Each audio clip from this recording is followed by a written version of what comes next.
여러분 안녕하세요. 오늘은 이제 음악 방송은 잠깐 정지하고 오늘이 제가 이 유튜브 방송 시작한 지 영상이 100개째 올라가는 날이라서 좀 특별한 순서를 갖고 싶어요.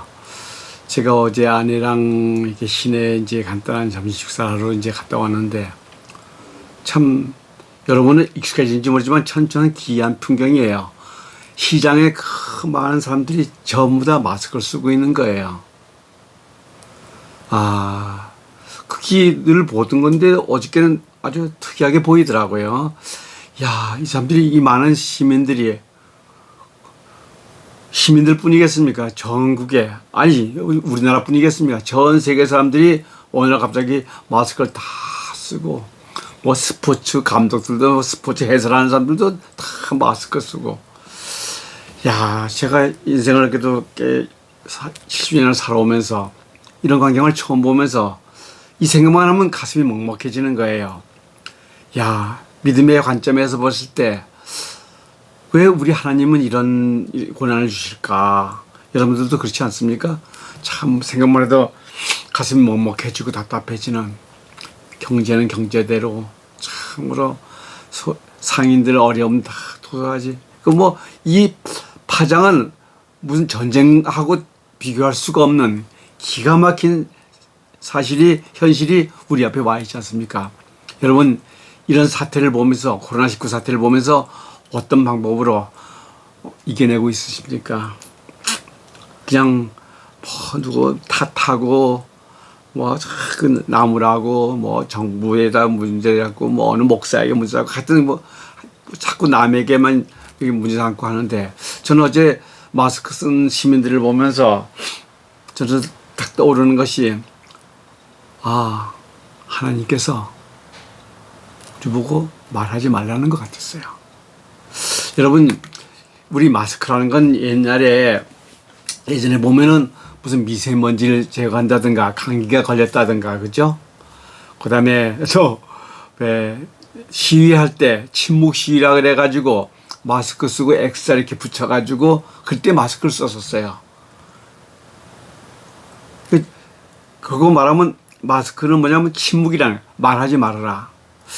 저는 그걸 보면서 가만히 우리 집에 와서 묵상하는 가운데, 우리가 여러분 잘 아시지만은 우리 중세 수도원이라든가 어디 영성훈련이라든가 제일 먼저 하는 프로그램은 일단은 침묵을 선언합니다. 하나님의 음성을 듣기 위해서는 우리가 말을 많이 하면은 하나님의 음성이 안 들리기 때문에 우리는 영성적으로 진입할 때는 항상 침묵을 시작하는 것이 많은 방법론에 들어가고 있어요. 말하게 되면은 귀가 멀지만은 말을 안 하게 되면 귀가 열린다는 거죠.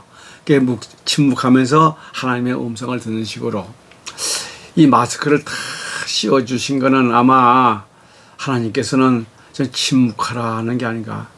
이 언어를 통해서, 말하지 않는 걸 통해 가지고 하나님께서는 어떤 자기 계획을 펼치시는 게 아니겠는가.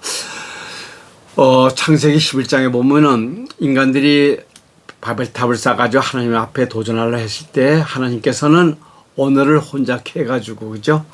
혼잡해가지고 그 바벨탑 그 사건을 이렇게 파토시키고 이렇게 무마시키는 것처럼 그 침묵, 언어를 달리 해가지고 흩어졌던 민족들이 결국은 신약의 마가의 다락방에서 저들이 120문도가 열심히 기도하는 가운데 방언이 다 일치가 됐던, 성령이 임재했을 때 하나님 언어로 하나 됐듯이 지금은 전부 다 마스크를 씌워가지고 하나님 앞에 도전하는 모든 것을 아마 잠잠하라 하는 것이 아니겠는가.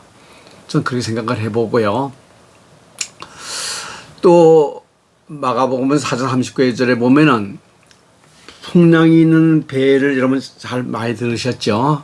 배가, 예수님이 너무 피곤하셔가지고 뱃머리에서 주무시고 계시는데 풍랑이 너무 치고 고난이 너무 닥치니까는 이 제자들이 그냥 예수님을 깨웁니다. 예수님께서 일어나셔가지고 바다를 향해서 잔잔하라, 잠잠하라 하고 명령하셨을 때 파도가 잔잔해진 것처럼 우리가 이 코로나 사태가 아무리 풍랑이 친다 그래도 우리가 늘 정말 섬기고 사랑하는 예수님이 하나님이 내 마음에 계시다면은 안 이겨내시겠습니까? 예수님 안 깨우셔도 돼요. 예수님 계신다는데. 그리고 많은 분들이 왜 우리 민족에게 이런 고난을 주시냐, 고난을 주시냐지만 예수님이 계신 걸 안다면 이분이 잠잠하게 안 해주시겠습니까?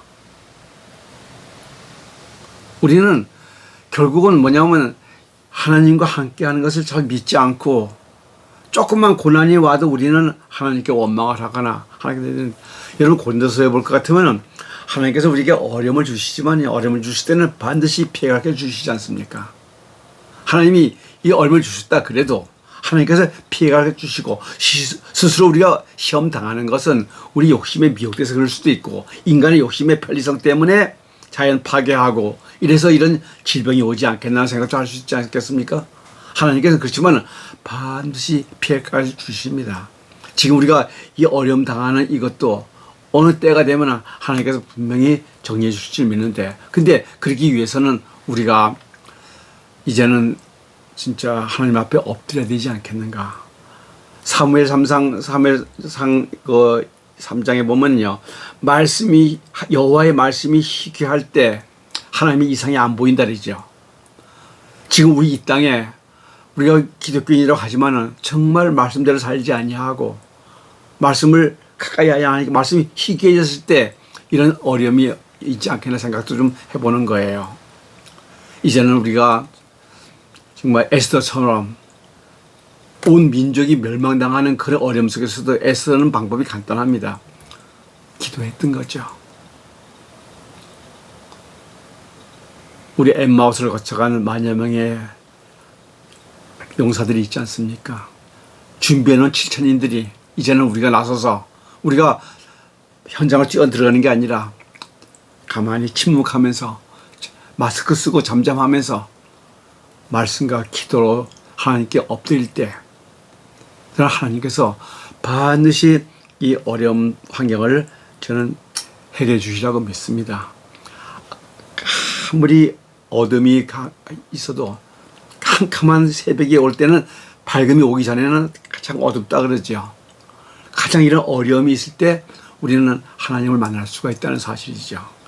지금 국가적으로나 개인적으로나 가정적으로 얼마나 어려운 사태가 있는데 이때 우리 믿음의 형제들은 창조주신 하나님을 신뢰하고 그분의 어떤 권위에 도전하지 말고 그분 무릎에 꿇고 우리는 참여하고 기도하고 하나님 이 어려운 환경을 물러가게 해달라고 기도하는 방법밖에 더 있겠습니까? 사랑하는 우리 믿음의 형제들이요. 지금은 정말로 이런 큰 국난이 있을 수가 없어요. 전쟁보다 더 무섭습니다. 이거는. 우리는 이때 우리의 자기 성찰을 하면서 말씀으로 돌아가서 말씀 앞에 엎드리고 눈물로 기도를 하면서 이 어려움을 잘 극복해 나가기를 간절히 기도하고 또 소망합니다. 여러분 안녕히 계세요.